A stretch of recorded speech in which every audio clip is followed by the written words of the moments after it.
tipo ito. Ang dami.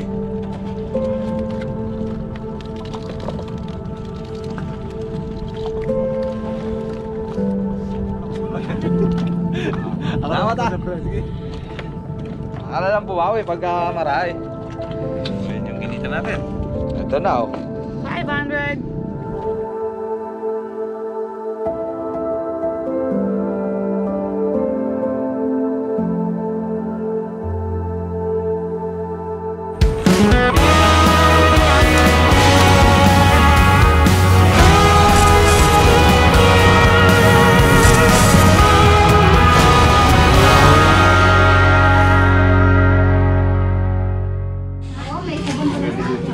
Usok pa bro.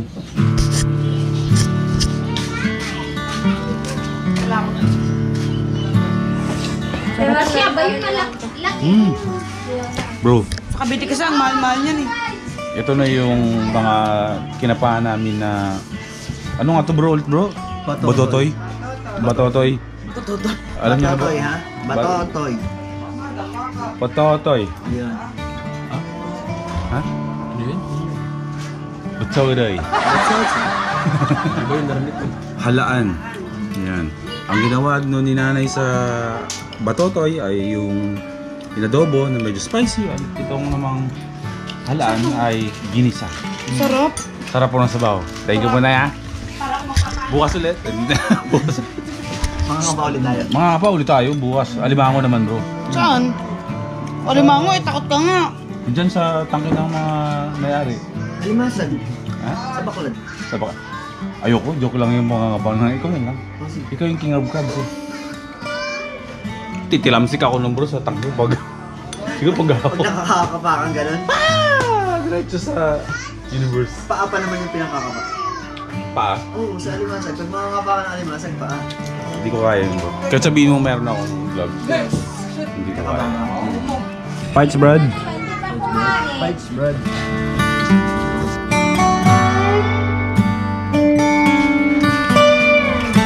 Dalawang tangkol ko yung laki. Nakaramdam kayo ng pagod? Nakaramdam kayo ng pagod? Oo, napagod ako Ako pagod na pagod ako. Kulang kasi ako sa tulog.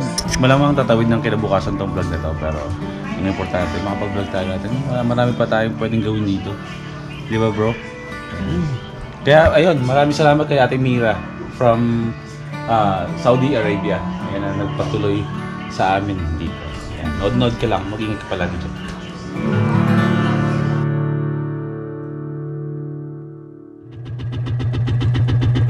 Ang dilim.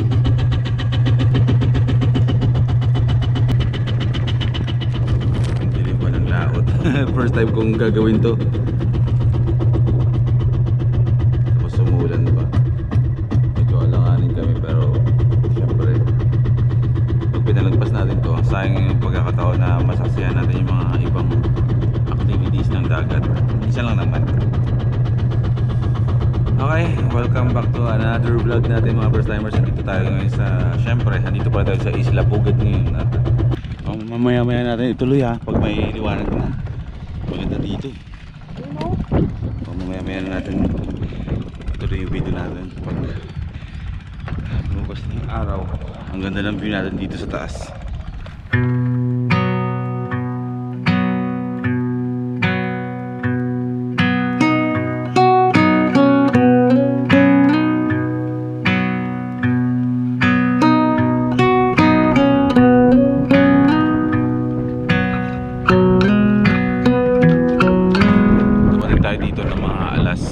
Anong oras tayo dumating kuya? Alas 5 no? Mga 5 AM. Siyempre madilim pa kanina. Hindi nyo makikita dito. Kahit ako excited ako makita itong kabuuan na tinatawag na Bacolod. Itong nasa likuran ko. Ayan. First time ko ma-experience na makakita ng Bacolod na tinatawag. Doon lagi ko siyang naririnig dati kay Lasadik. Kasi nga diba si Lasadik, ganito ang buhay dito sa Hagonoy eh. Lumaki yan ng kasama ang dagat. Tapos ngayon yung pamamaklad na tinatawag nasasaksihan natin. Nasa taas tayo ng ito, pinagdugtong-dugtong ng mga kawayan dito sa gitna ng dagat. Yun. Pumapalag-palag. Nahuli mo yung isa?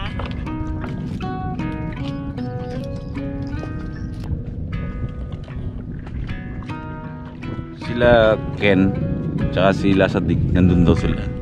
Nandong area na yun. Yun yung puting bangka. Saan? Ayun o, mahal na sa harapan mo. Ito itong bakla na itong sumunod, di ba? Ito? Oo, yan. Yan. Diyan sila mismo ngayon. Hindi, doon.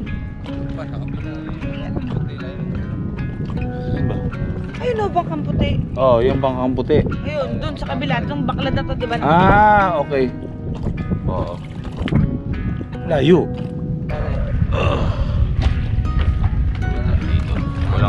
Walang tali. Uli.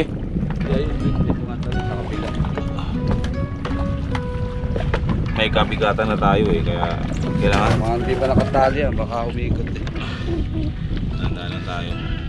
Di ba, tubig lang naman ang babagsakan natin, hindi simento. Okay na rin. May chance na mabuhay tayo, hindi tayo magkakabuhay. Ayun! Yan na. Lahat pala, meron kanino tinapay na dala tayo. Ang bangus na to.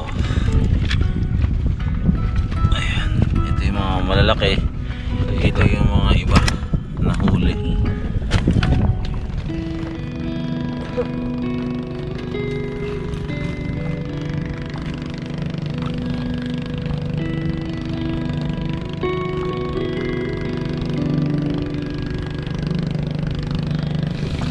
Okay.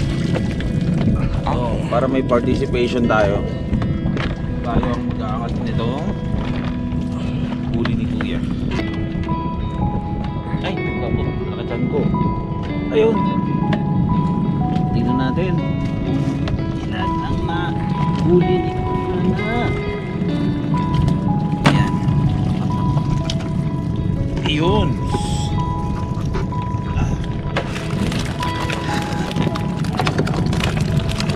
Babalikan niya bukas para bukas yan. Mahuli yan bukas. Oo, bukas na lang. Len, Kanduli. bakit? Hindi man na may bibili yan. Pag yan kakaunti. Magkano kilo niyan? 250 isang kilo yan. Sa Hagunoy. Hagunoy.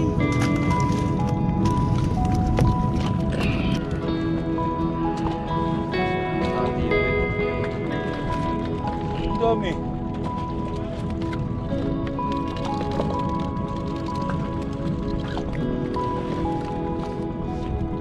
Kinuha mo para umalis.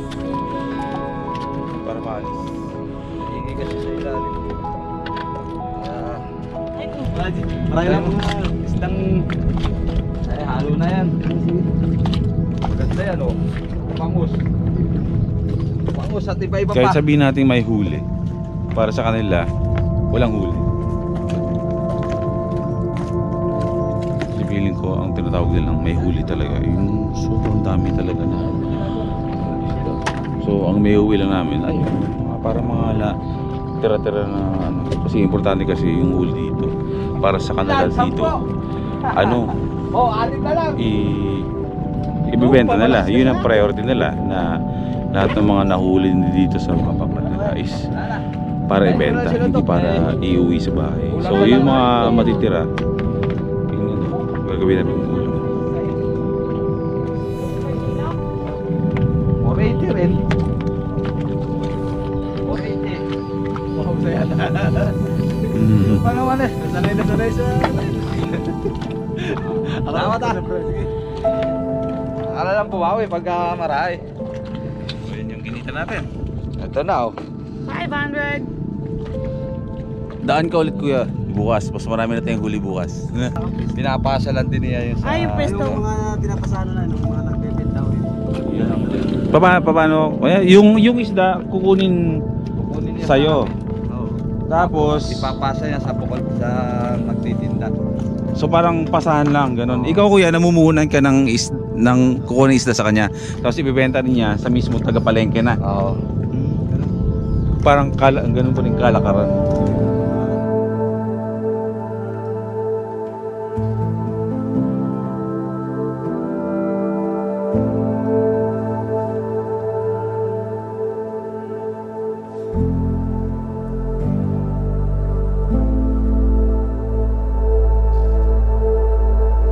So nabili na yung isda na nahuli ni Kuya dito sa backlot niya. Wala na. Benta na. So ngayon yung dalawa at yung tatay ni Kuya, pabalik na yan dito kasi galing din sila sa ibang backlot pa nila. So parang dalawa yung pinuntahan. So tatlo. Ito. Sa isa tapos sa tatay. So dalawa yung pinuntahan nila doon. So waiting game tayo. At dahil maaga tayong umalis, wala pang araw at konti lang yung tulog natin, eh di chance na natin to na umidlip muna dito habang inaantay sila. Habang nagre-relax tayo dito. Sobrang nandito, no? Bunutan mo muna ako.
Good morning! Hello!